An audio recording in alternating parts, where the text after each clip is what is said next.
देशों से विश्व युद्ध का बिगुल फूंकने वाले अमेरिका ने यह साफ कर दिया है कि अगले कुछ घंटे में ईरान अब तक की सबसे विध्वंसक तबाही झेलने जा रहा है। 3 दिन में अमेरिका ऑपरेशन एपिक फ्यूरी के 3 चरण पूरे कर चुका है। पहले चरण में अमेरिका ने ईरान की टॉप लीडरशिप को खत्म कर दिया है, तो दूसरे चरण में ईरान के एयर डिफेंस सिस्टम, रडार और मिसाइल लॉन्च सिस्टम को नष्ट कर दिया गया है। तीसरे चरण में अमेरिका ईरान के परमाणु कार्यक्रम को मिट्टी में मिला रहा है। लेकिन चौथे चरण में क्या होगा, खुद अमेरिकी विदेश मंत्री मार्को रूबियो से सुन लीजिए। Again, I'm not going to give away the details of our tactical efforts, but the hardest hits are yet to come from the U.S. military. The next phase will be even more punishing on Iran than it is right now.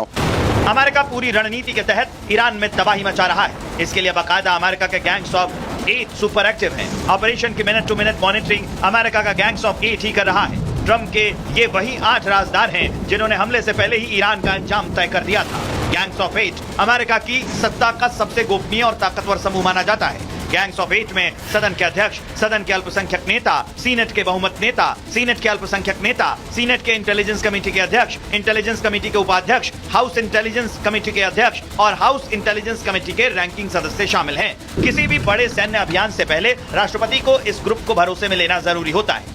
संसद के इन 8 शक्तिशाली नेताओं के बिना सैन्य अभियान की कल्पना करना भी बेमानी है। आमतौर पर किसी भी ऑपरेशन से पहले राष्ट्रपति को पूरी इंटेलिजेंस कमेटी को जानकारी देनी चाहिए, लेकिन जब हालात ठीक नहीं हो और राष्ट्रपति को लगे कि जानकारी लीक होने से मिशन खतरे में पड़ सकता है, तो वो गैंग्स ऑफ 8 का सहारा लेते हैं। मिशन की जानकारी सिर्फ गैंग्स ऑफ 8 तक सीमित रखी जाती है। ईरान के मामलों में भी यही हुआ। अमेरिका ने ईरान को कूटनीति के जरिए घुटनों पर लाने की कई बार कोशिश की, लेकिन ईरान अपनी जिद पर अड़ा रहा। ईरान अपने परमाणु कार्यक्रम का विस्तार करता रहा। यही कारण है आज ईरान की टॉप लीडरशिप खूनी सनक का शिकार हो चुकी है। बड़ी बात यह है कि ईरान पर मिसाइलों की आग कब तक बरसेगी, कितने दिन बरसेगी, खुद अमेरिका भी नहीं जानता। Someone was screaming, how long will it take? I don't know how long it'll take. We have objectives. We will do this as long as it takes to achieve those objectives, and we will achieve those objectives. Iran के साथ America Israel की जंग हर मोड़ पर बदल रही है। Iran पीछे हटने को तैयार नहीं है। 2500 बैलिस्टिक मिसाइलों के भंडार का मुंह ईरान ने खोल रखा है। Bureau report, Republic Bharat. और जंग जब होती है तो मिसाइलें ये नहीं पूछती कि निशाने पर कौन है।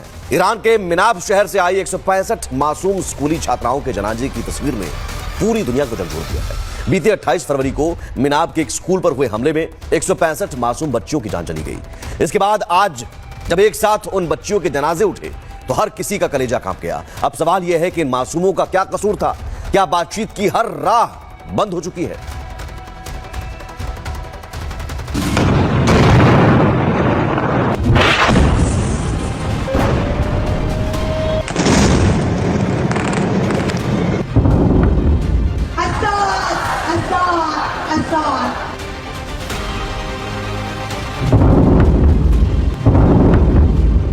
जंग जब भी होती है सबसे पहले मासूमों से उनका बचपन छीन लेती है।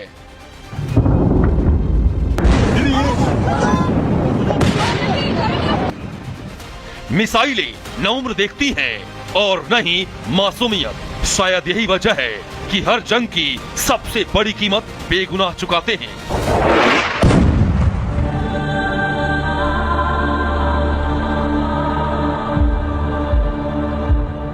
आज ऐसी ही एक दिल दहला देने वाली तस्वीर सामने आई है ईरान के मिनाब शहर से, जहां स्कूल की घंटी नहीं बल्कि मातम की सिसकियां गूंज रही हैं।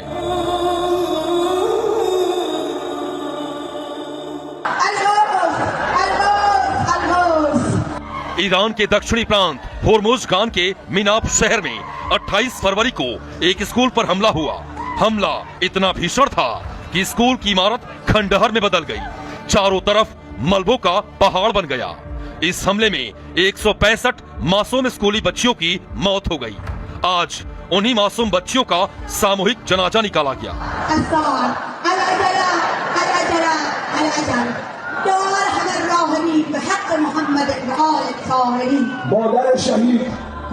एक साथ कतार में रखे गए छोटे छोटे ताबूत और उनके पीछे खड़ा पूरा शहर, जिनकी आंखों में आंसू थे और जुबान पर ढेरों सवाल।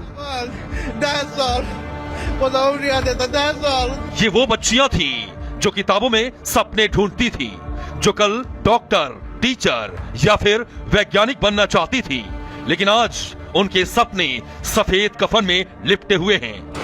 अब सवाल ये कि जंग में इन मासूम बच्चियों का क्या कसूर था? स्कूल की इमारत पर हमला क्यों किया गया? क्या सैन्य ठिकाने और स्कूल की इमारत में फर्क नहीं है? इन मासूम बच्चियों का हत्यारा किसे कहा जाए? क्या ये मानवता के खिलाफ अपराध नहीं है? क्या जंग के हालात में इंसानियत की कोई कीमत नहीं है? ईरान में जब एक साथ कतार में इन बच्चियों के ताबूत रखे गए तो पूरा शहर मातम में डूब गया। आक्रोश, नाराजगी और शोक में डूबे लोगों ने आज जनाजे के दिन बाजार को बंद रखा। हजारों की संख्या में लोग जनाजे की नमाज में शामिल हुए। शहर और आसपास की मस्जिदों में लोगों की भारी भीड़ उमड़ पड़ी। काली पट्टियां बांधकर लोगों ने शोक और विरोध दर्ज करवाया। एक साथ 165 बच्चियों के जनाजे की तस्वीर ने पूरी दुनिया को झकझोर दिया है।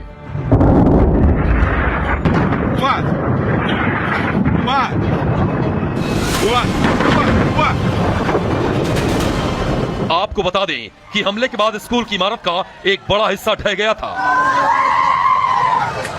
बचाव दल को मलबा हटाने में घंटों लग गए। वीडियो फुटेज में मलबे के बीच छोटी छोटी बच्चियों के स्कूल बैग, किताबें और जूते साफ देखे जा सकते हैं। मरने वाली बच्चियों में ज्यादातर प्राथमिक कक्षा की छात्राएं थीं। ईरान के विदेश मंत्री अब्बास अरागची ने सोशल मीडिया प्लेटफॉर्म पर एक तस्वीर साझा की है। तस्वीर में कब्रों की लंबी कतारें दिख रही हैं। अरागची ने इन तस्वीरों के साथ लिखा है कि ये 160 से अधिक मासूम बच्चियों के लिए खोदी गई कब्रें हैं, जिनकी अमेरिकी और इजरायली बमबारी में मौत हो गई। और अरागची ने यह भी दावा किया कि हमले के बाद बच्चियों के शव शत विशत हालत में थे। वहीं भारत में ईरान के दूतावास ने भी सोशल मीडिया प्लेटफॉर्म पर इस तस्वीर को साझा करते हुए इसे छोटी परियों की छोटी कब्रें बताया। बहरहाल ये घटना अब अंतर्राष्ट्रीय कूटनीतिक संदेशों और बहस का बड़ा मुद्दा बन चुकी है।